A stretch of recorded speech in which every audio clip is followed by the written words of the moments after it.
Hey everybody, welcome back. In this video, I just wanted to show you a very interesting fact about returns and timing of the stock market and really timing of retirement.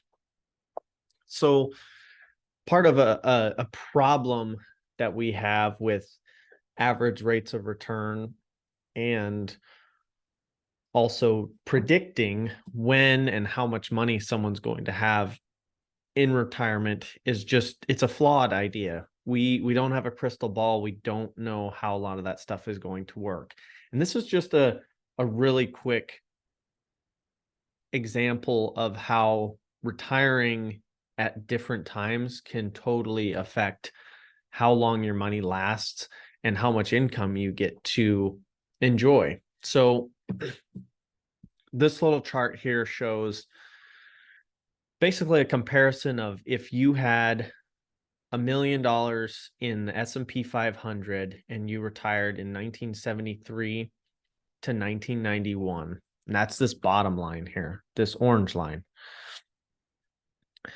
Basically, you would, if you withdrew just under $80,000 a year over that time period, by 1991, you would run out of money. That's because you have the ups and downs in the market, and that's where you would end up.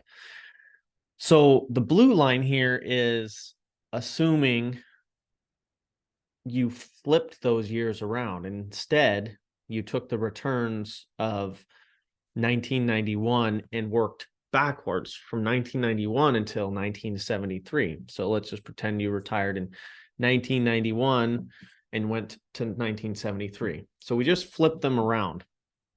Starting at $1 million, just by flipping the years, the timing, same exact scenario, S&P 500, taking the same amount of money out, annual withdrawal of just under $80,000. It's a drastic difference in how much money is there.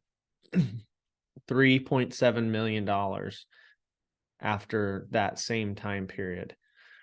So what is your plan for dealing with the volatility that there is in there? You know, the market did almost 13% average returns from that time, and this person still ran out of money.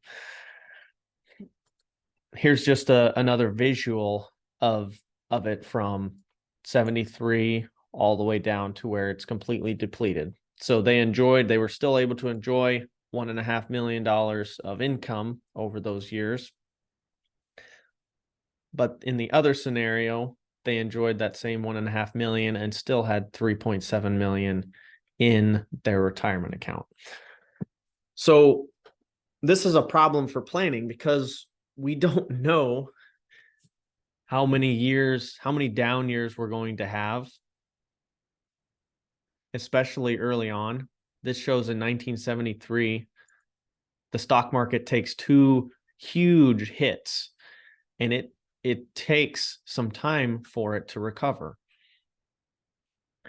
So planning for that and having assets in basically a non-correlated, an area that's not connected to the stock market that can help us with the volatility and serve as a bit of a buffer is going to help us overcome this.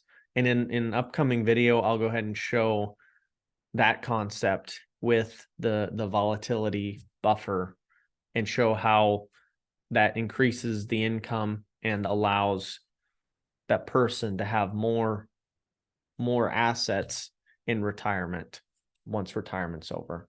Hope this was valuable. Hopefully this got you thinking. This video was really to get you thinking that average rates of return don't always tell the whole story, and the timing of retirement really can have an effect on how much money we get to spend. So again, going back to having a plan that can function in not only the best circumstances, but what if you retire and you have 2, 3, 4 years in a row where it's just down, and it takes some time for it to recover. How are you planning to come back from that? So hope this was valuable and got you thinking. And hope you enjoyed it. Thanks for watching. Take care, and we'll have more to come.